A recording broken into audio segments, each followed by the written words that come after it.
last that we were looking at were enzymes. Okay? Can anybody tell me what things are you supposed to get from every enzyme? What are the key things that you need to know about your enzymes? They're kind of like this key set of things I told you.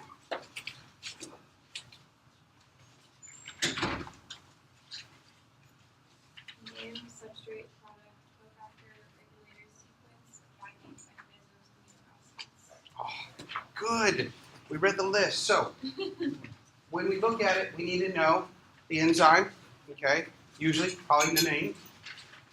We need to know the substrate and the product. The substrate and the product is really what's happening. We need to know cofactors, things that help it along. Sometimes there are cofactors, sometimes there are not cofactors.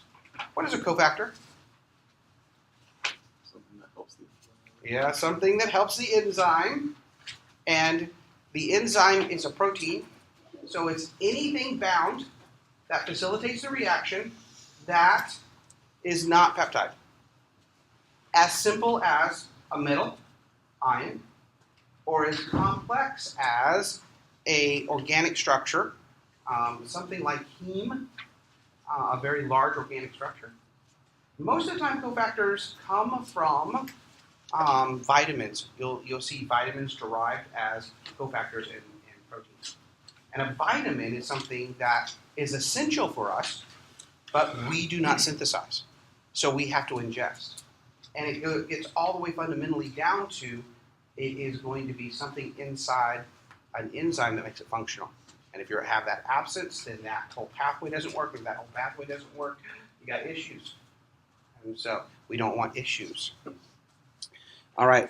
We have to think about how things bond, how they, why they're attracted, what makes the substrate bind to them. We think about the transition state, what amino acid side chains are facilitating the transition state, whether it's stability, what's stabilizing that high energy state, or what is actually interacting or reacting with your substrate. All right? And then we need to know the order of steps of how things happen. And then we look at the mechanism, and we see how it resets. And so we looked at a class of enzymes called serine proteases, okay, to get examples. And so we saw that there were just a few amino acids that were there that were very important to the reactivity, and it was 3 of them called the what? 3 amino acids, they were called collectively the catalytic triad. Do you know what 3 amino acids there were in the catalytic triad? What kind of proteins are these? Serine proteases. So one of them should be what? Got it. 1 serine, histidine, and aspartic acid. Okay, aspartic. And they work together in concert. All right. The next reaction that we had was the conversion of, or the enzyme enolase, and it converted 2-phosphoglycerate to phosphoenol pyruvate. Okay, one small little reaction. At dehydration, we're going to take away water. We showed you a mechanism, and what are the magnesiums doing in this reaction? Say that again? They stabilize the carboxylate. The carboxylate is the high energy state, the transition state. That is one thing that they do. Can you think of anything else that the magnesiums are doing in this reaction?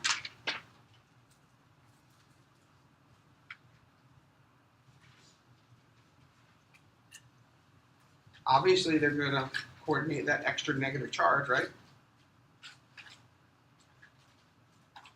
Do you remember what we said about enzymes? Enzymes will lower the transition state, right? But they also make sure everything's oriented right. All right.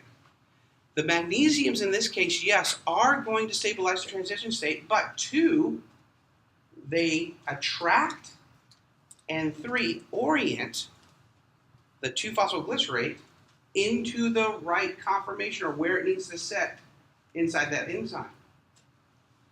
And where does it actually need to sit in the enzyme? Okay, what in the world does or facilitates this reaction? One lysine and one glutamic acid. Okay, the lysine is in the deprotonated form. The glutamic acid is in the protonated form. If you look at that and you think of pH of 7, you would have assumed the glutamate would have been in the deprotonated form and the lysine would have been in the protonated form. But remember, inside the enzyme, it's called when everything's bound, a microenvironment. It is not the cytosol anymore. It has its own environment. The pH and pKa's are a little bit different. And it must be oriented in such a way that this proton here, it is lined up next to this lysine here, because that gets deprotonated. Okay. Now, I'm going to go and I'm going to do back. All right. This movement right here, that first movement, I need to back up a little bit differently. That first movement there, the lysine. How is the lysine behaving in this reaction? How does it behave? It behaves like a what? Like a base. So this would be a base catalyzed step. It's acting like a base. Okay. What about this step in the glutamate case? It catalyzes the reaction acting like a what? An acid. It's donating its proton. Okay. And so each one of these steps can be classified by how they behave. All right. And I formed the product. We talked about a little bit of the mechanism itself. All right. Knew a little bit less about this than I had chymotrypsin. Chymotrypsin, I can list a lot more things about it. This one, there are a couple things that you need to know about it. If there is something in that list that I say about an enzyme that you need to know but I didn't tell you about it, it's probably not important, okay, at this moment in time. So of that list, I will give you certain pieces of information about each one of the enzymes we're looking at. All right, next enzyme as an example. Am I going to go over every single enzyme in the body? No. I'm going to give you a couple, and we'll look at others as we go through, but principles, that's what we're trying to look at. All right. Ribonuclease A catalyzes the breakdown of RNA. The enzyme is secreted by the pancreas, okay? And when it breaks down RNA, it facilitates it by breaking the phosphodiester bond, which links the RNA base pairs together. All right? And so, if I take a look at this particular reaction, I'm going to go, all right, I look at important pieces. The RNA has to be oriented inside the active site. There are two very important amino acids that are part of this reaction. What are they?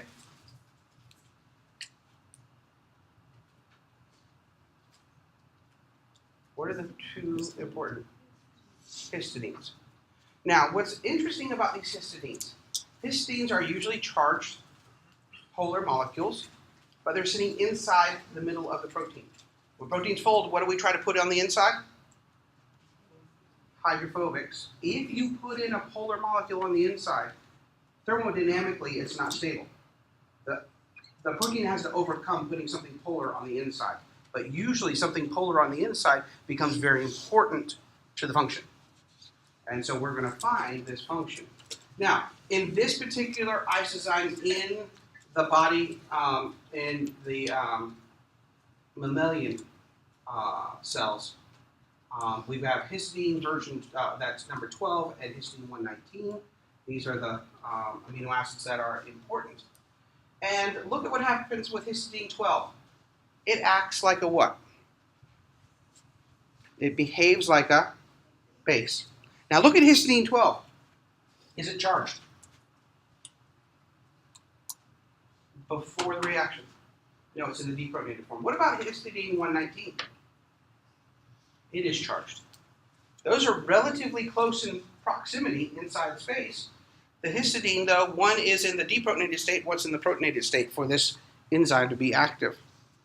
When I do take away the proton, this becomes negative. That attacks the phosphate. All right, the phosphate, the electrons will take this proton. Now, really, you can think about it organically. The electrons kick up onto the oxygen for just a moment, and that oxygen then picks up the proton. Okay. The transition state, that's the high energy state, is putting this electron on that oxygen to have two negative charges right next to each other. That's usually not very good. So that's the high energy state we have to overcome. But then it immediately picks up this proton. That becomes neutral, or this allows this neutral piece of the DNA to fall off, and we have an intermediate. I have broken the bond, the phosphoester bond, at that moment in time. This enzyme has the possibility of having a burst phase because one step broke it away. But at the second step, can the enzyme repeat the reaction? Yes. No, it's got to let go of the other half.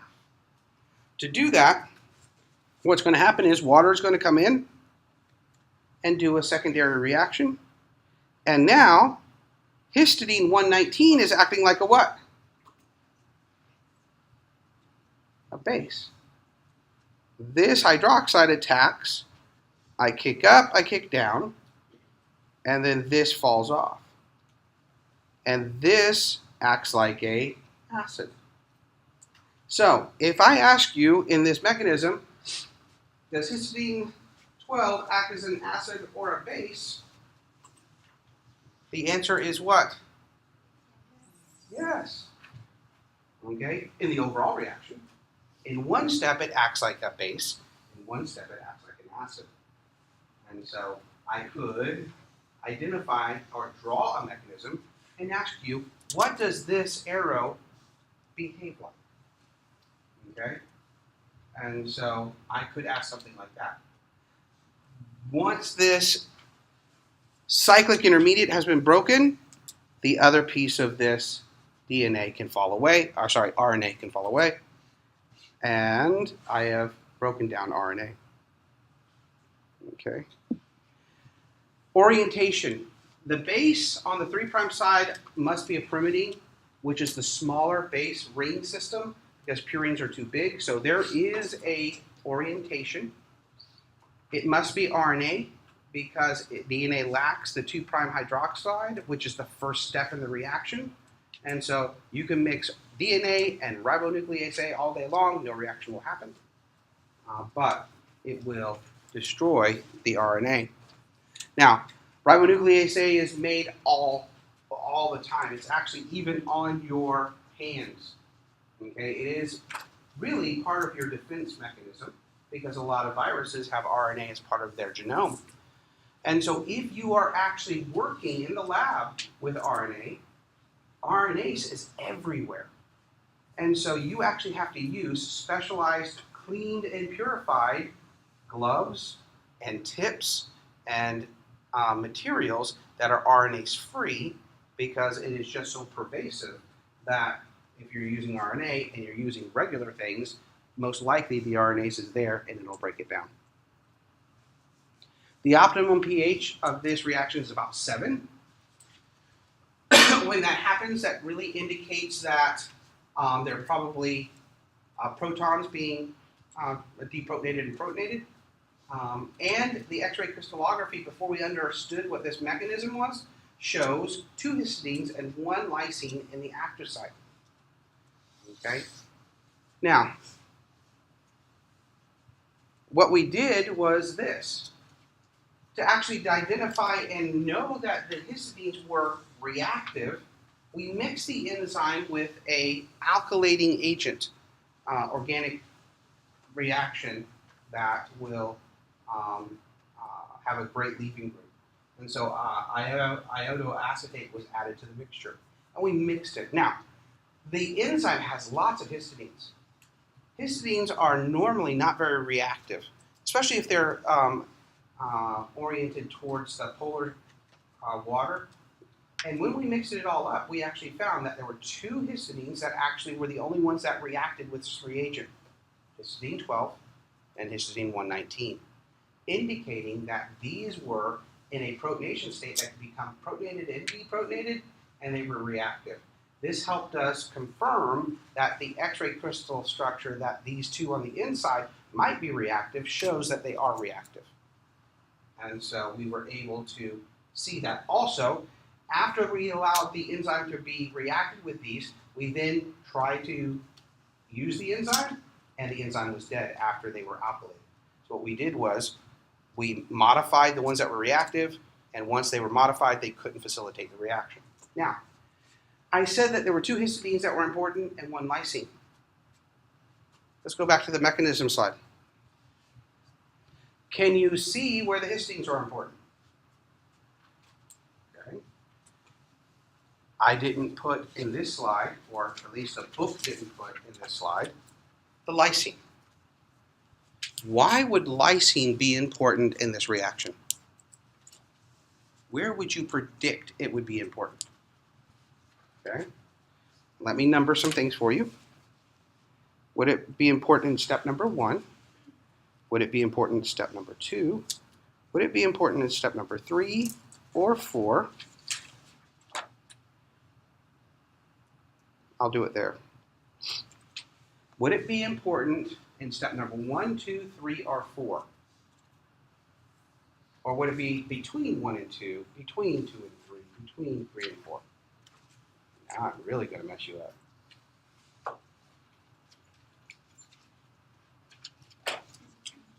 Okay. Tell me something about lysine. If I say lysine, you think, that's great. What did you think? Positive, great. Lysine, positive. That's important. All right. So there's a positive charge there. So that means, what does positives like to stabilize? Negative things. Okay. In that mechanism, do you see anything negative?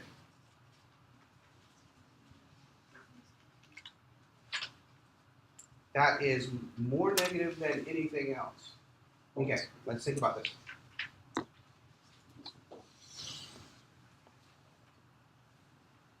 All right, 1, 2, 3, and 4. What is the highest energy step in this whole process that I said? I alluded to it, I just didn't identify it.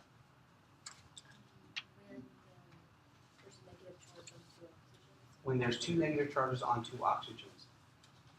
Okay? Between step 2 and 3, what happens is what was the negative charge on the oxygen on the 2' hydroxide attacks the phosphate. Okay? The electrons kick up onto that oxygen temporarily. There are 2 negative charges off of the phosphate, 2 negative oxygens right next to each other. The lysine would sit right here in that reaction. And in that temporary state where there are 2 negative charges right next to each other, which would like to repel, you put a positive charge between them that reduces that negative-negative interaction. It is just slight, but remember, what we're trying to do is lower the overall transition state. That would do that. And allows the reaction to proceed at a much lower temperature. Okay? This book didn't show this. A previous book did show that. And so I wanted to make you aware why we identified that there were 2 histidines and 1 lysine. What's the lysine actually doing? Okay. So these are the things that you need to know about enzymes. All right.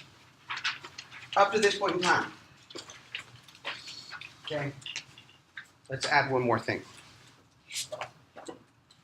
Let's add regulation. All right.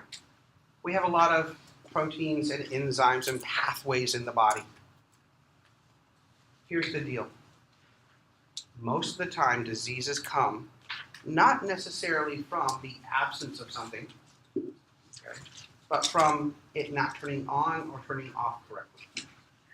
If you have an absence of something in your metabolic pathway, unfortunately, that probably means that you're not viable, okay, if you're missing something completely. If you can't break down glucose at all, probably not going to survive it. But you can survive if the process doesn't work quite well enough, or 100% well.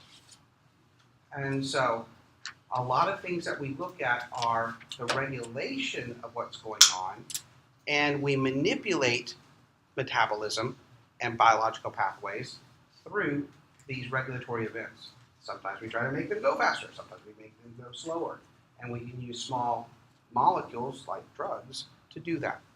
And so we're going to look at natural regulation, and then we can look at other regulators that we might add to the system that weren't necessarily designed but can work. Okay? All processes in biology also do this. Whatever we make, we also break down. We have a synthetic pathway and we have a degradative pathway. Okay? Very rarely, if at all, do we ever have the synthetic pathway and the the synthetic and the degradative going at the same time? Would there be any reason to synthesize and break down at the exact same time? No. All you would be doing is using energy in both pathways and getting nowhere. So, we highly regulate things to go either one direction or the other. Okay? And so, we'll talk about that.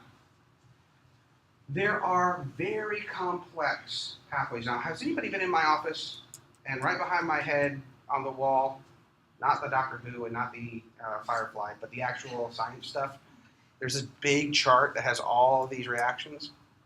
Don't worry, we're going to look at all of those. Okay? We actually saw a couple of them. Okay? But that whole pathway, they're complex. There are long strings of processes. There can be pathways where there are 30 enzymes that do 31 reactions that start from one substrate to the product. And how do we control that? Well, in God's infinite wisdom, we do not control every one of those 30 enzymes. Normally, we'll control one or two of those enzymes. And if we have very high regulatory control of one or two of those enzymes, if I shut down one, you shut down them all. It's kind of like I-75, I-24 split. If a bridge piece falls off, it stops the whole thing. Okay, and so we'll control things. And we'll look at those particular enzymes. They're called the committed steps. And those are the regulatory enzymes. And in a lot of our pathways, we'll identify what that regulatory enzyme is. They're usually large and very complex and have lots of regulation that occurs. And what we're going to do is this. We're going to really regulate them. Now, we're going to teach you this. We're going to teach you that enzymes are activated and downregulated. But when we teach it to you, we kind of make you think that we turn it on 100% or we turn it off 100%, like a switch. Sometimes that does happen, but usually it doesn't. Usually we get a control point, which we make it go a little bit lower. And usually it takes 3 or 4 different signals to get it completely off. Okay? Some regulators are more powerful, like one regulator might take it from 100% to 90%. Okay, I slowed it down. And one other regulator may take it from 90% to 20%. So there are different versions of what I would do, but don't simply think that these are totally on and off, because sometimes they aren't. Okay? Now, I want to introduce one more type of enzyme regulation that doesn't follow Micheli's-Mitten pathway. Okay? The production of the Michaelis-Menten curve. What do you plot to get Michaelis-Menten curve? Use substrate and velocity. What in the world is that? Substrate, okay, and velocity. What units are substrate in? Some sort of molar. Now, you don't have molar in biological systems. You have millimolar, you have micromolar, you have that types of things. What units are velocity? It's got some sort of molar, okay, some sort of concentration produced, what? Per time. You can also have molar time per amount. What is that? Let's do this. Time per gram, an amount. Okay? So sometimes you'll see units like this. If it is an amount of product per time, that's definitely a velocity. Amount per time, velocity, right? Sometimes you have amount per time per amount. Okay? That amount is per milligram of enzyme. If they don't specify that in the unit of velocity, then in the experimental methods, you know, that part of the journal that you really don't read very often, they will define it there. And if it remains constant, which most of the time the enzyme is constant, they don't mention it in the unit. But it can be either or. So don't let that confuse you. You will see different units in the velocity. Okay? So here are the two graphs. Michaelis-Menten, a traditional enzyme that has a Vmax, a Km, and everything that you would derive with the equation that we know. And we know that equation, right? What is the equation for this? Velocity equals what? Vmax. You are so confident about this. Substrate concentration over substrate concentration plus Km. Oh, okay. Great. Here's an allosteric enzyme. An allosteric enzyme does have a Vmax, it does have a Km, but it follows not the equation of Michaelis-Menten. Okay? The curve with Michaelis-Menten is not, but sort of looks like hyperbolic. It isn't true exponential. Okay? The Michaelis-Menten you can identify pretty well, but you can identify a allosteric because it has a sigmoidal curve. Okay? Here's the difference.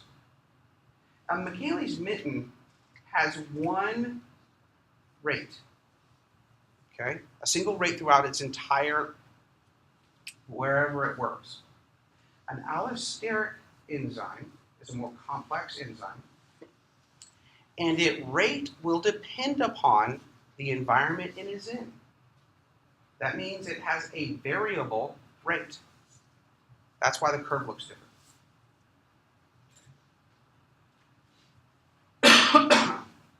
Michaelis-Menten, you can inhibit, okay? But in an allosteric, you can both inhibit and stimulate with an effector. Okay?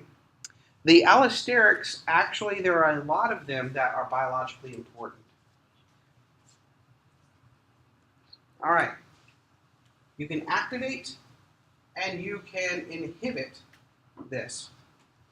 Now, you can activate a allosteric enzyme to the point that the curve will start to look exactly like Michaelis-Menten. You get it working as fast as it can, and it will look like Michaelis-Menten. You can inhibit it, and it will get more sigmoidal in shape. Why in the world is this line the stimulating one?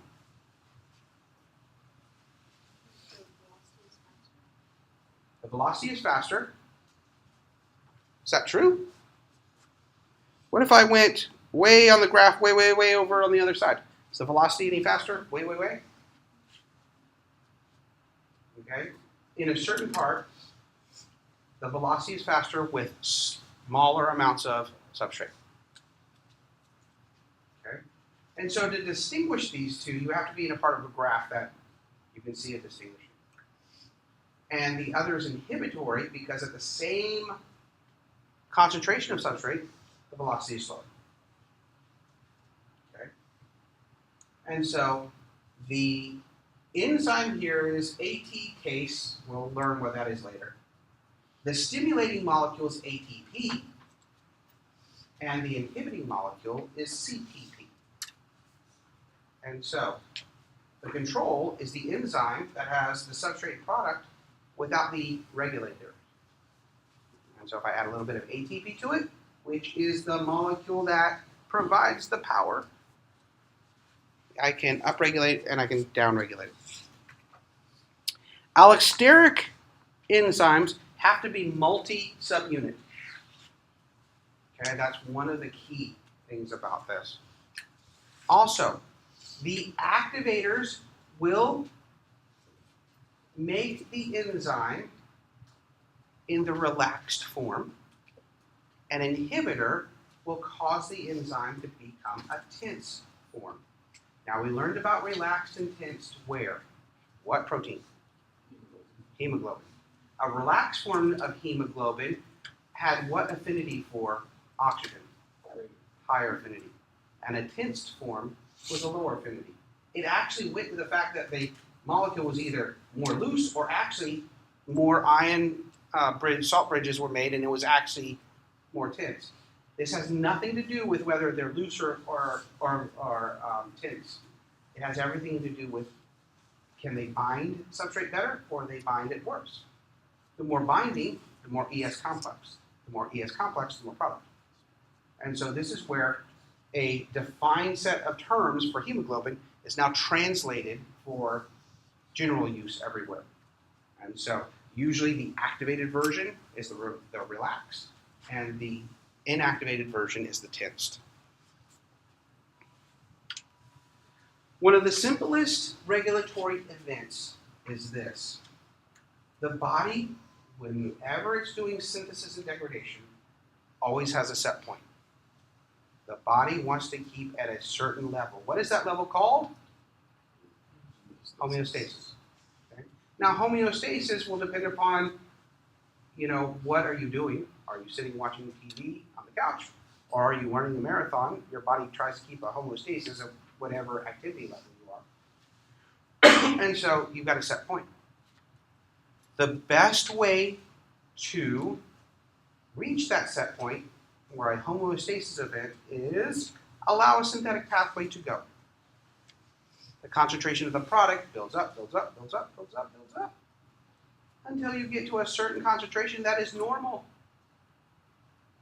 Then what that concentration of normal is floating around all over the place, it starts to bind to an enzyme at the beginning of the process, and when the concentration gets to what is the homeostasis normal, it effectively binds to that enzyme and slows it down. Slows the first enzyme down, all the rest starts stopping, and I get to what's called a feedback inhibition. The final product, the one that we're testing, gets to a concentration that is normal and stops the entire process, usually very early in the pathway itself. Feedback inhibition.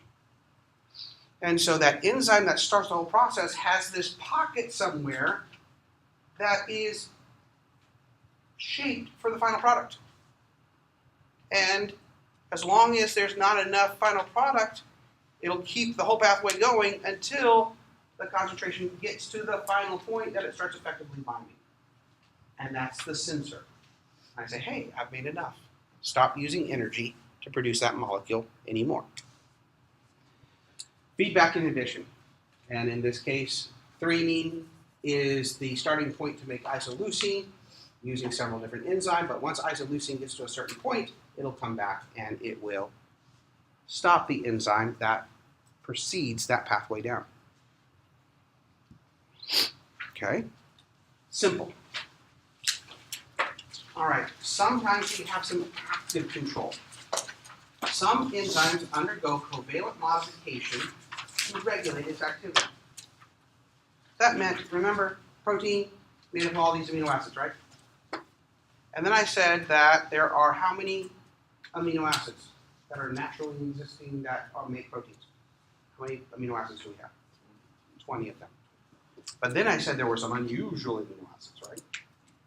That means they are modified. We talk about them in other cases called post-translational modification. After the protein has been translated, you just have peptide. Sometimes they get post-translationally modified. A lot of times it is a regulatory event that makes the post-translational modification.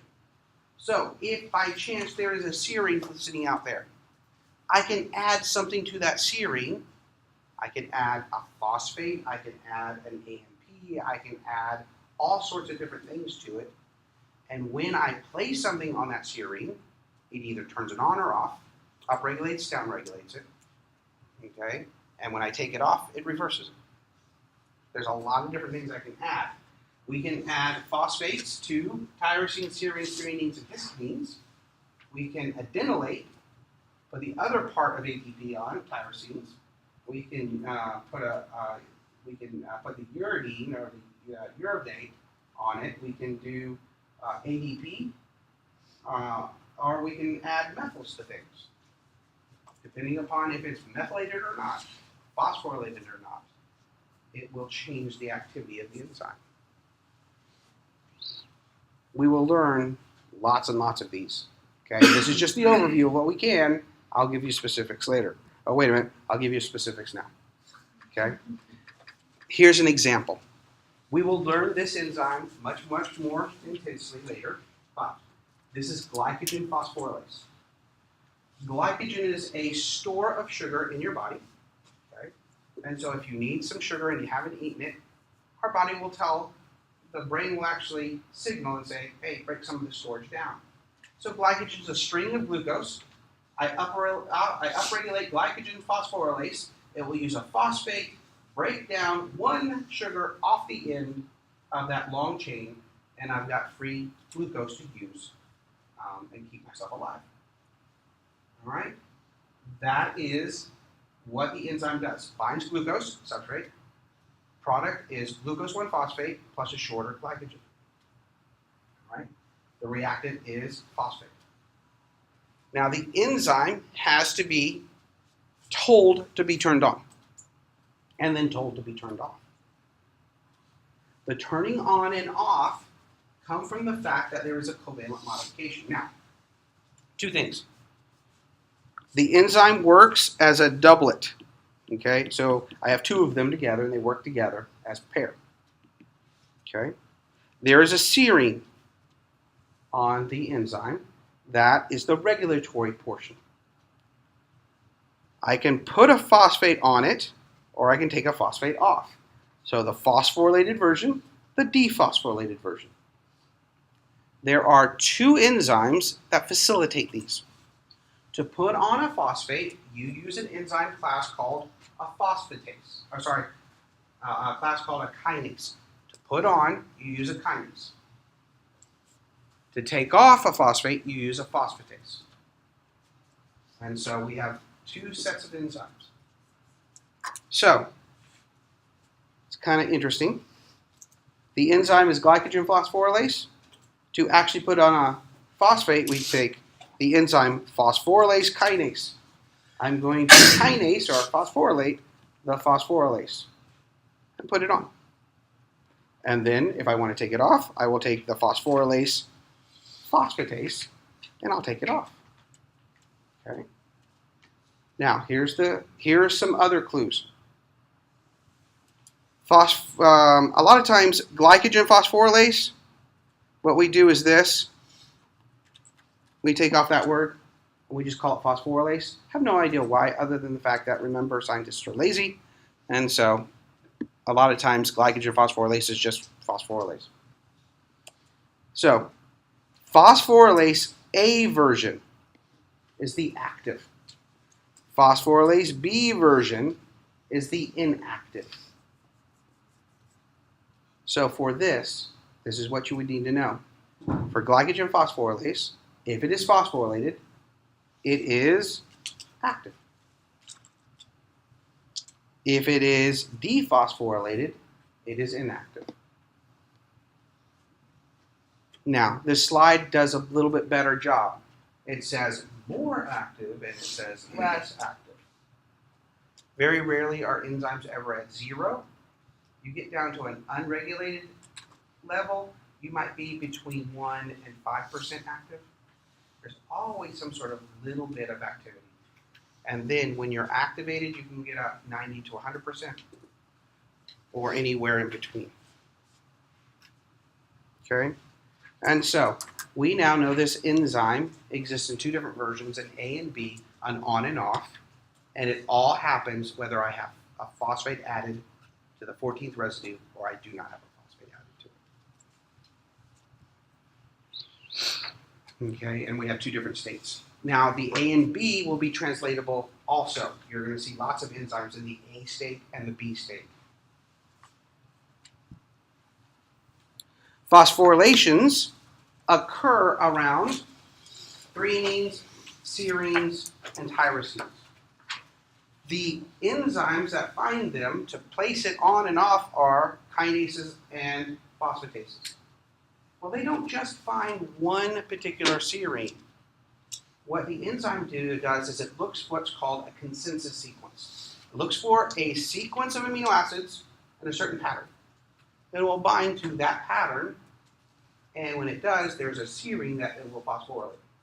So these kinases are very specific to where they actually bind and put a phosphate on. They just don't phosphorylate everything. They have to find a target, bind to that target, and then phosphorylate. The same thing for the phosphatases. They are very, and quite frankly, there are a lot of phosphorylases and kinases out there. They are a very large class of enzymes. Okay. Unfortunately, we're going to shift gears, and we're now going to look at the glycogen synthase. Glycogen phosphorylase breaks it down. Glycogen synthase makes it. Okay. Now, the only thing I want to show you in this slide right here is this. There is the enzyme, and it's got 1 AB, 2 AB, 3 A, B, and C, 4 and 5. Okay? The enzymes usually do not have just one regulatory spot. Look at that thing. It has lots of different spots. Okay? And a lot of kinases will activate it. And so you get a lot of lists of kinases that make them go faster and go slower. Okay? But every phosphorylation event doesn't mean the same thing. Okay? Of this, there is one primary regulator, the casein kinase 1 version, will phosphorylate when it's active in 9 different places on this enzyme and really turn it off. Every other one will phosphorylate it and turn it off just a little bit. You can turn this enzyme off by either activating casein kinase 1, and that will shut the thing down, or you need to have multiple signals from multiple different pathways to phosphorylate them multiple different ways to turn the thing down completely.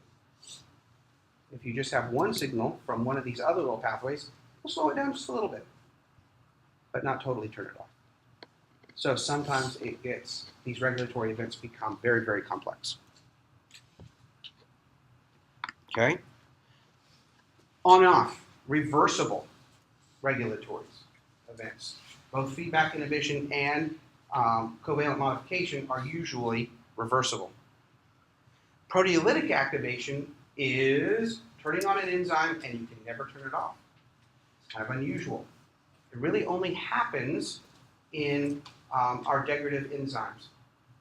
Enzymes are produced in an inactive form called a zymogen. They make them a little bit long. And when we cleave them, they become active. And they will work until they die. Examples, the chymotrypsin and the trypsin. Oh, I'm sorry, this slide didn't come out really well. You can see it on your thing. You've got one full peptide there.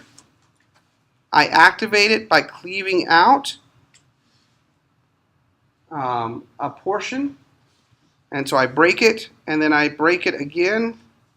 And so the chymotrypsin becomes active when residues 14 and 15 are gone, and when residues 147 and 148 are gone. Sorry. For trypsin, it is made long, and when it cleaves off the first 6, it becomes active.